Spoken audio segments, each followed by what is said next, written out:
네, 안녕하세요, 여러분. 급하게 즉시 분석 영상을 준비하게 되었습니다. 역대급 엔저, 여러분 다 알고 계시다시피, 특히 장중에서는 100엔 단위로 봤을 때 100엔당 800원 때까지 놓였습니다. 897원 정도를 기록을 했습니다. 역대급 엔저 쇼크, 이것이 왜 온 건지, 또 이것이 어떤 영향을 미칠 것인지, 엔화 사도 되는 것인지, 그걸 소위 엔테크라고 하는데, 이런 질문들을 또 많이 주시더라고요. 마침 제가 이제 어젯밤이죠, KBS 뉴스라인에 출연을 했는데, 제가 매주 월요일 날 KBS 뉴스라인에 출연을 하고 있습니다. 마감 뉴스죠. 네, 여기서 여러 경제 현안을 한 주간 가장 핫한 주제를 잡아서 다루고 있는데, 그때 다루고서 이 내용을 여러분들께도 좀 전달해 드리겠다라는 생각을 했는데, 밤에 뉴스 마치고 집에 오니까 너무 피곤해서 일단 잠을 자야 되겠다 했고, 오늘 출근길에 여러분들께 전달해 드리겠다는 생각에 일단 저도 제 출근이 필요한데 여러분들께 전달해 드리고 나서 출근 준비를 하고 하루를 시작해야겠다라는 마음에 준비를 했습니다. 제가 목도 너무 잠겨 있고 그렇지만 어쨌든 목소리나 다른 거보다 정보 그 자체에 좀 집중해 주셔서 이야기를 좀 들어봐 주시면 좋겠다, 이런 말씀입니다. 자, 8년 만에 최저치에 해당하는 엔저 시대가 왔습니다. 그리고 유로화 대비로는 15년 만에 최저이니까요. 정말 이 엔저라는 현상, 엔화 가치가 급격히 떨어진 이 현상은 정말 확실한 것 같습니다. 자, 그런데 이런 시대가 왜 왔는지에 대해서 많이들 궁금해 하시더라고요. 그리고 많은 분들이 질문 주시더라고요. 엔화 사야 되느냐?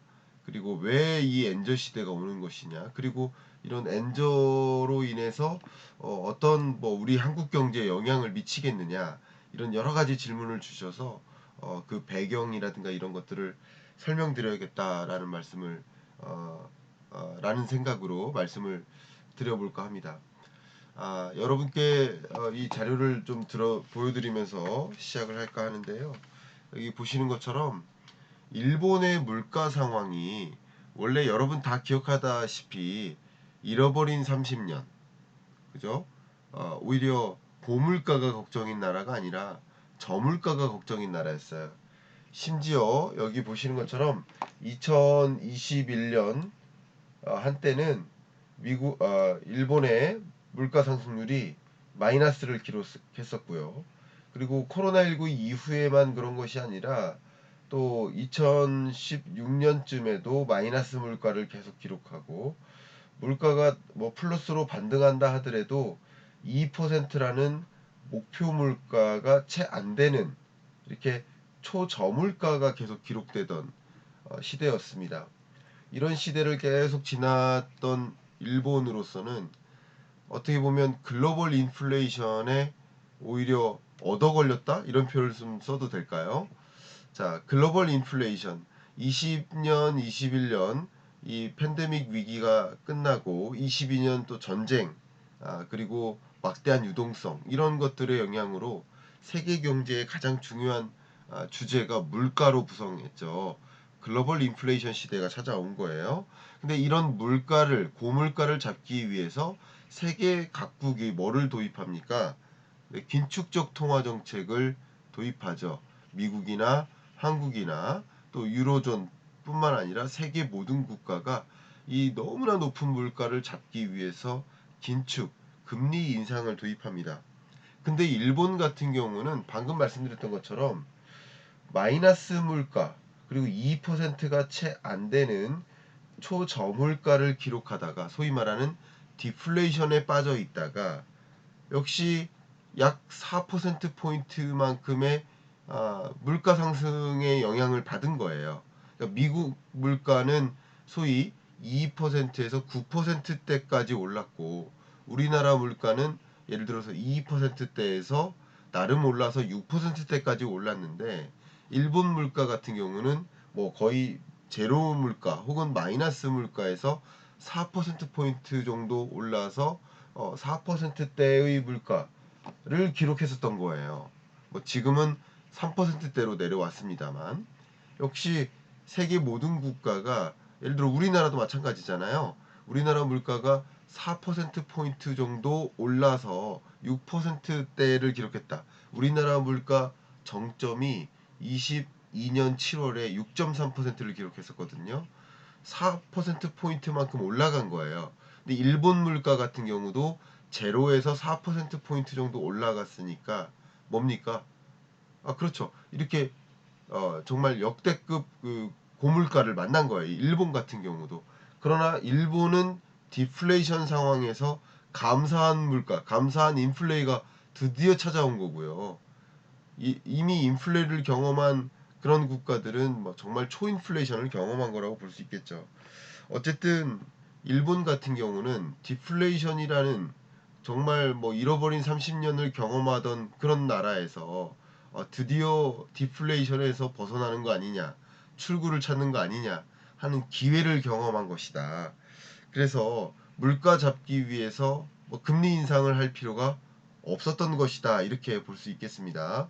그래서 대규모 완화적 통화 정책을 계속 유지했고요. 특히 지난 16일에도 슈퍼윅이었잖아요. 미국도 뭐 금리를 동결했지만 향후 금리 인상하겠다 했고, 유로존 금리 인상하고 세계 모든 국가가 금리 인상을 단행하고, 그동안 미국 같은 경우도 뭐 5%포인트나 금리를 인상해 오고, 우리나라도 역시 마찬가지 대략 뭐 3%포인트 정도의 금리 인상을 단행했는데, 일본 같은 경우는 계속 동결했습니다. 마이너스 금리 체제에서 계속 동결을 해왔던 거예요. 특히 지난 16일 금융정책결정회의에서 단기금리를 마이너스 0.1%로 동결했거든요. 또 장기금리 지표죠. 10년물 국채금리를 딱 정확히 0% 정도로 유도하기 위한 그런 통화정책을 계속합니다. 그러면 이 환율이라는 것은 타국 통화와 자국 통화 간의 교환 비율이기 때문에, 미국은 금리를 막 인상하고 유로존도 금리를 인상하고 우리나라도 나름 금리를 인상하는데, 엔화는 금리를 인상하지 않으니까 다른 나라 통화 가치의 강해지는, 다른 나라 통화 가치의 강도와 일본 통화 가치 간의 격차가 벌어지는 거예요. 우리나라는 나름 금리 인상했고 일본은 금리를 계속 동결하니까 한국과 일본 간의 금리 격차가 벌어지니까 이게 곧 통화 가치 격차로 나타나는 거라고 볼 수 있겠죠. 제가 누차 말씀드리지만 금리는 바로 돈의 가치다. 역시 돈의 가치가 상대적으로 다른 나라들은 강해지고 일본 경제 같은 경우는 돈의 가치가 덜 강해진 거다. 이런 과정에서 엔화 가치가 방금 보여드렸던 것처럼 막대한 수준으로 이렇게 떨어진 것이다. 이렇게 볼 수 있고요. 자, 이런 흐름을 계속 가져가다 보니까 이런 금융 완화를 앞으로도 또 유지할 방침을 이미 제시했죠. 근데 우리나라 같은 경우는 금리 인상할 가능성이 여전히 남아 있죠. 그리고 미국 같은 경우는 금리를 추가적으로 인상할 여지가 있다라고 했고, 한 번을 인상하든 두 번을 인상하든 인상할 가능성이 있고, 근데 일본 같은 경우는 금융 완화를 유지하겠다, 앞으로도 그럴 것이다라고 했기 때문에, 그러면 외환 시장에서 투자자들이 어떻게 할까요? 초저금리인 엔화를 빌려서, 그죠? 엔화를 대출받아요. 그 다음에 고금리 통화를 사면 되죠. 엔화로 대출받아서 고금리 통화를 사서 거기에 금리 차의 수익을 누릴 수 있겠죠. 그게 뭡니까? 엔캐리 트레이드라고 하죠. 엔캐리 트레이드. 엔캐리 트레이드가 나타나는 거예요. 그러니까 더 엔화 약세가 나타날 수 있는 거죠. 이해가시죠?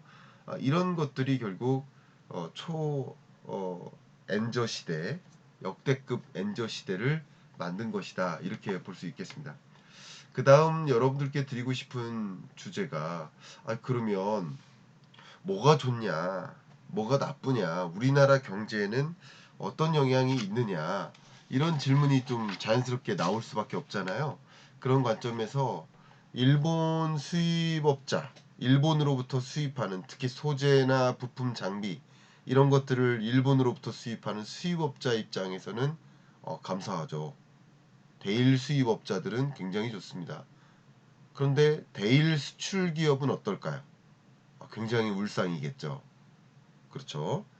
역시 엔화가 약세냐 강세냐, 뭐 달러가 강세냐 약세냐 이것이 수출입업자에게 상당한 영향을 주겠다.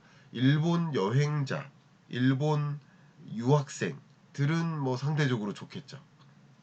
장단점이 있겠습니다. 근데 저는 이제 누가 좋냐 누가 나쁘냐 이런 걸 떠나서 우리 경제에 좋느냐 나쁘냐 이걸 가지고 좀 말씀드려야 되니까 일단 우리 경제가 대일 무역 적자를 해소하기는 상대적으로 어려워진다. 이렇게 해석해 볼 수 있겠네요. 일본과의 교역이라는 관점에서는 수입은 좋아지고 수출하기는 어려워지니까 그쵸? 수출 채산성이 나빠지고요. 그렇기 때문에 대일 간의 어떤 대일과 일본과 한일 무역이라는 관점에서는 무역 적자의 요인이 된다라고 보니까 우리 경제에 긍정적이지 못하다 이렇게 좀 해석해 볼 수 있겠고요. 물론 수입업자는 좋고 하겠지만 그 다음 두 번째로 좀 생각해 볼 것이 일본과의 교역이 아니라 우리나라의 교역 자체 우리나라 무역수지 적자가 15개월 연속이었는데 이거 해소되는데 좀 어려움을 주지 않겠느냐. 어려움을 주죠. 왜 그러냐. 일본은 우리나라와 주력 수출 품목이 매우 유사합니다. 거의 반 정도가 비슷하다라고 할 만큼 세계 글로벌 시장을 놓고 봤을 때 우리나라가 수출하는 주력 수출 품목이나 일본이 수출하는 주력 수출 품목이 유사해요. 이걸 조금 어려운 표현으로 수출 경합도가 높다 이렇게 표현을 하고 있습니다. 수출 경합도가 높은 일본의 엔화 가치가 유독 떨어지니까 상대적으로 우리나라 원화 가치는 높은 거예요. 그러면 상대적으로 우리나라 제품 가격은 어떤 건가요? 높은 거예요. 높기 때문에 우리나라와 일본 간의 어떤 수출 경합이 가장 높은 부문, 자동차랑 철강 부문이에요. 가장 대표적인 게. 그럼 우리나라의 수출 경쟁력이 수출 시장에서의 가격 경쟁력이 떨어진다라고 해석해 볼 수 있겠죠. 그런 부분들이 우리 경제에 미치는 영향이라고 볼 수 있겠죠. 무역수지 적자 안 그래도 15개월 연속 무역수지 적자 때문에 정말 우리 경제 걱정이다 하고 있는데 이런 일본의 엔화 약세는 더 우리 경제 회복에 또 무역수지 회복에 걸림돌로 작용하고 있다라고 볼 수 있겠습니다. 자, 방금 이 뉴스라인에서 이야기 다뤘던 또 한 가지 주제가 지금까지는 제가 무역수지 관점에서 말씀드린 거 무역수지는 특히 상품수지라고 볼 수 있는데 상품의 수출입 관점에서 말씀드렸는데 그거 말고 서비스 수지 관점에서도 이야기할 수 있습니다. 서비스 수지 관점에서 특히 제가 말씀드리고자 하는 것이 여행 수지예요. 보시는 것처럼 일본 여행 가기는 좋아지고 또 한국 여행 오기는 나빠지는 거예요. 일본을 방문하는 한국인 관광객이 160만 명이었는데 23년 1분기 기준으로 근데 한국을 방문하는 일본인은 35만 명 밖에 안 됩니다. 정말 5명이 갔다면 한 명이 왔다 이렇게 좀 표현해 볼 수 있을까요? 근데 이게 23년 1분기인데 지금 23년 4분기 6월 지금의 경우에는 2분기죠. 23년 제가 아직 잠이 덜 깨가지고 비몽사몽합니다. 23년 2분기 지금의 경우에는 더더군다나 이 엔화 약세로 인해서 일본의 한국 방문이 상대적으로 좋아지고 다시요. 제가 헷갈렸네요. 한국에 방문하는 한국의 한국인의 일본 방문이 굉장히 좋아지고 또 한국을 방문하는 일본인은 오기가 좀 어려워지는 현상이라고 볼 수 있겠죠. 그만큼 여행 수지 적자를 만들 수 있는데 22년에 여행 수지 적자가 마이너스 14억 정도였다면 여행 수지 적자였던 거죠. 근데 23년에는 그 적자폭이 훨씬 커졌죠. 1분기 그 기준으로 그렇습니다. 근데 2분기 기준으로는 더 커져 있을 수 있다라고 생각해 볼 수 있고요. 이런 것들이 우리 경제에 좀 부정적인 영향을 미치는 게 아닐까 이런 생각을 해봅니다. 물론 이런 것도 일본 경제, 우리나라 관광객이 일본 경제에 가서 뭐 여러 가지 여행 상품을 이용하는 것도 있겠지만 그 곳에서 여러 가지 소비도 하고 여러 서비스도 이용하고 하지 않겠습니까? 그런 게 일본 경제에 좀 보탬이 되겠죠. 물론 기여도가 좀 작을 수는 있겠습니다만 어쨌든 제가 방송할 때 우리 앵커님이 뭐라고 표현했냐면 일본과는 가위바위보도 지면 안 된다 이런 표현을 하시더라고요. 예, 그렇게 생각을 많이 하고 있는데 1분기 경제 성장률로 봤을 때 일본이 0.7%, 한국이 0.3%. 물론 이제 분기별 성장률의 경우에 좀 조심할 필요가 있습니다. 전분기 대비 얼마나 성장했나 이기 때문에 전분기가 얼마나 안 좋았는지에 따라서 그것과 기저효과에 따라서 이게 더 크게 나타나고 작게 나타나고 할 수 있겠습니다만 어쨌든 좋은 현상은 아니죠. 여러분 아시겠지만 이런 것들을 보면서 일본 경제는 나름 회복되는데 우리 경제는 뭐 그렇게 큰 회복을 못 보이는 거 아니냐 하는 상대적인 박탈감 이런 걸 느낄 수 있습니다. 근데 실제 말이죠. 일본 경제가 보여드리면 제가 급하게 데이터를 좀 찾아봤는데요. 일본 소매 판매가 이미 뭐 이때 2020년 팬데믹 때 마이너스였지만 소매 판매액의 증가율이 뭐 어마어마합니다. 최근 들어서 뭐 여기 보시는 것처럼 약 6, 7%대입니다. 굉장히 빠른 속도로 소매 판매가 늘어나고 있다. 일본 소비가 회복되고 있다라는 것을 반증해주는 그런 지표라고 볼 수 있겠습니다. 또 일본 경제가 얼마나 괜찮나 경기를 진단하는 데 있어서 또 확인할 수 있는 주된 지표 중에 하나가 실업률 아닙니까? 실업률도 장기적으로 그러니까 뭐 코로나19 뭐 이런 걸 다 떠나서 말이죠. 코로나19 때 실업률이 올라간 건 사실이잖아요. 그럼에도 불구하고 장기적으로 실업률이 뭐 2013년 4%대에서 지금 2023년 약 10년 이후 2%대로 내려왔어요. 실업률이요. 또 코로나19 때 이렇게 다소 올라가는 듯 했다가 상당 부분 실업률이 떨어졌습니다. 일본 경제가 상당히 괜찮은 모습을 보이고 있습니다. 임금도 상승하고 있거든요.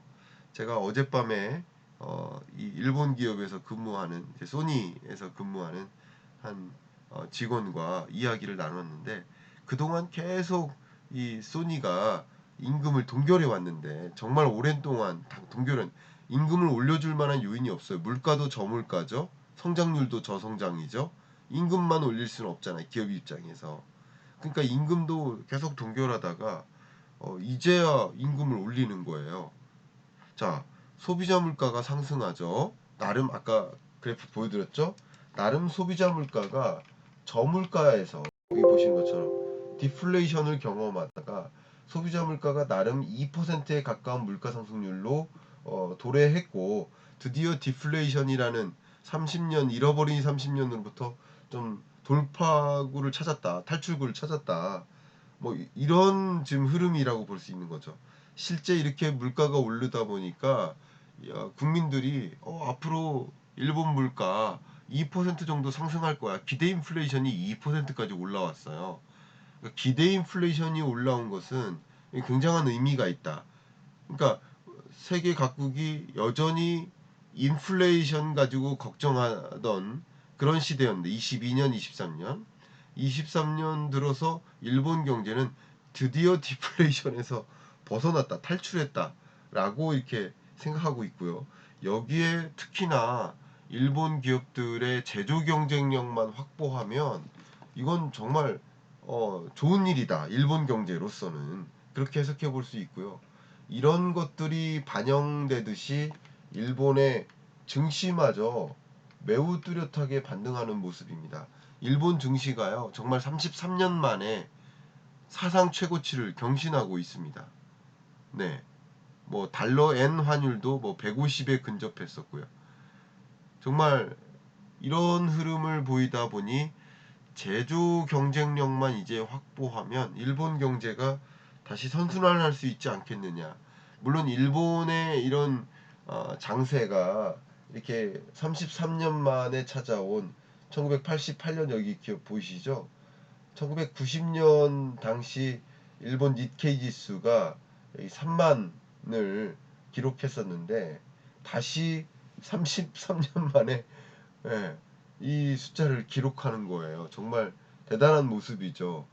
이런 것들을 좀 볼 수 있는 이런 배경은 우리나라도 기억하시죠? 2020년, 21년 제로금리 도입하면서 이때 주가가 대세 상승했잖아요. 근데 일본은 아직까지 그런 완화적 통화 정책을 유지하고 있다는 거예요.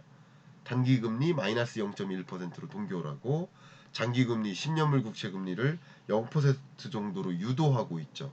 여기에 진짜 말 그대로 주식 가치나 부동산 가치, 이 자산 시장, 자본 시장의 훈풍이 계속 불고 있는 모습. 이런 모습이라고 좀 우리나라랑은 좀 엇박자가 있는 모습인 거죠. 이런 모습이라고 좀 볼 수 있겠습니다. 뭐 근데 뭐 종목별로는 또 더군다나 일본이 본격적으로 반도체 중흥을 선언하고요.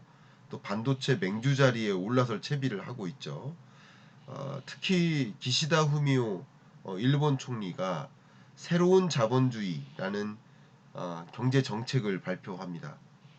특히 4대 전략 분야를 집중 육성하겠다라고 방향성을 발표했는데 반도체, 배터리, 바이오 산업, 데이터 센터까지 4대 전략 분야를 집중적으로 육성해서 특히 이런 4대 집중 육성 분야에 수출을 중흥하겠다. 어디에?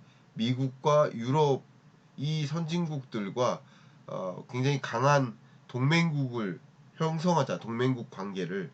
그래서 이들 국가를 상대로 안정적으로 반도체나 배터리, 바이오 산업, 또 데이터 센터 공급을 아예 공급망을 구축하겠다. 지금 굉장한 기회로 지금 가져가고 있는 모습입니다. 자, 이런 와중에 특히 어, 일본이 보시는 것처럼 라피더스를 출범시키죠. 본격적으로 반도체를 중흥하고 또 반도체 맹주로서 다시 올라서겠다라는 그런 채비를 하는 모습이고 이 반도체 재건을 목표로 해서 여기 보시는 것처럼 도요타나 소니, 소프트뱅크 여러분 너무나 익숙한 NTT도 마찬가지죠.